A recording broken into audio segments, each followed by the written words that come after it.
ಕರ್ನಾಟಕ ರಾಜ್ಯ ಪೊಲೀಸ್ ಹಾಗೂ ವಿಜಯಪುರ ಜಿಲ್ಲಾ ಪೊಲೀಸ್ ವತಿಯಿಂದ drugs free Karnataka fitness for all ಜಾಗೃತಿ ಎನ್ನುವಂತಹ ಕಾರ್ಯಕ್ರಮ ನಡೆದಿದೆ. ಭಾನುವಾರ ನಡೆದಿರುವಂಥದ್ದು ವಿಜಯಪುರದಲ್ಲಿ ಈ ಒಂದು ಕಾರ್ಯಕ್ರಮವನ್ನು ಆಯೋಜಿಸಲಾಗಿತ್ತು.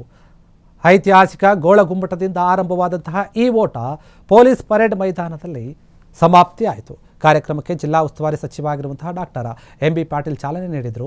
ಹಸಿರು ನಿಶಾನೆ ತೋರುವ ಮೂಲಕ ಈ ಕಾರ್ಯಕ್ರಮಕ್ಕೆ ಚಾಲನೆಯನ್ನು ನೀಡಿದರು.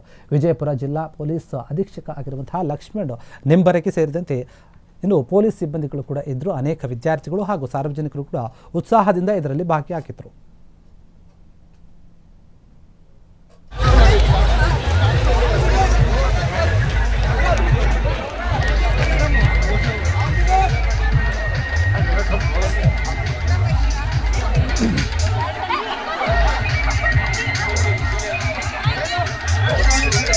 ಪಾಲ್ಗೊಳ್ಳಬೇಕು. Drugs free Karnataka fitness for all.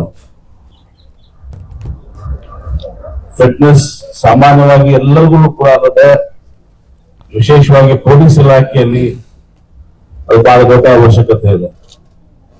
ಸರಳವಾಗಿ ನಾವು ಹೇಳ್ತೀವಿ ಅವ್ರಿಗೆ, ಯಾಕಲ್ಲಪ್ಪ ಫಿಟ್ನೆಸ್ ಪೊಲೀಸ್ ಇಲಾಖೆಯಲ್ಲಿ ಫಿಟ್ನೆಸ್ ಇದ್ದು ಸಹ ಕಾನ್ಸ್ಟೇಬಲ್ಸ್ ಇದು ಬಹಳ ಕಡಿಮೆ ಇದೆ, ಅದನ್ನ ಜಾಸ್ತಿ ಮಾಡಬೇಕು ಅಂತ ಹೇಳಿ. ಆದ್ರೆ ಇದು ಅವರಿರುವಂತ ಪರಿಸ್ಥಿತಿಯಲ್ಲಿ ಇವತ್ತು ಹೋಲ್ ನೈಟ್ ಡ್ಯೂಟಿ ಮಾಡ್ತಾರೆ. 2 ಗಂಟೆ 4 ಗಂಟೆ ರೆಸ್ಟ್ ಸಿಗ್ತದೆ ಅಷ್ಟೇ. ಆ 4 ಗಂಟೆ ಇಟ್ಕೊಂಡು ಮತ್ತೆ ಅವ್ರಿಗೆ ಫಿಟ್ನೆಸ್ ಹೋದಾಗ rest is also very important. ಆ ರೆಸ್ಟ್ ನ ಇರದೆ ಅವ್ರಿಗೆ ನಾವು ಹೋಗಿ ನೀವು ಫಿಟ್ನೆಸ್ ಮಾಡೋದಕ್ಕೆ ಒಂದು ಏನಾದ್ರೂ ಒಂದು ಸೂಕ್ತವಾದಂತ ಒಂದು ಟೈಮ್ ಶೆಡ್ಯೂಲ್ಸ್ ಅನ್ನ SP ಅವರು ವಿಶೇಷವಾಗಿ ನಮ್ಮ ಜಿಲ್ಲೆಯಲ್ಲಿ ಅವ್ರಿಗೆ ಪ್ರಾಪರ್ ರೆಸ್ಟ್ ಸಿಗ್ಬೇಕು, ಅದ್ರ ಜೊತೆಗೆ ಅವ್ರ ಫಿಟ್ನೆಸ್ಗೆ ಅವರಿಗೆ ಸಮಯನೂ ಸಿಗ್ಬೇಕು. ಮತ್ತು ಕ್ಷಣ ಕ್ಷಣದ ಸುದ್ದಿಗಳಿಗಾಗಿ ಫ್ರೀಡಂ ಟಿವಿ ಸಬ್ಸ್ಕ್ರೈಬ್ ಮಾಡಿ, ಲೈಕ್ ಮಾಡಿ ಹಾಗೂ ಫಾಲೋ ಮಾಡಿ.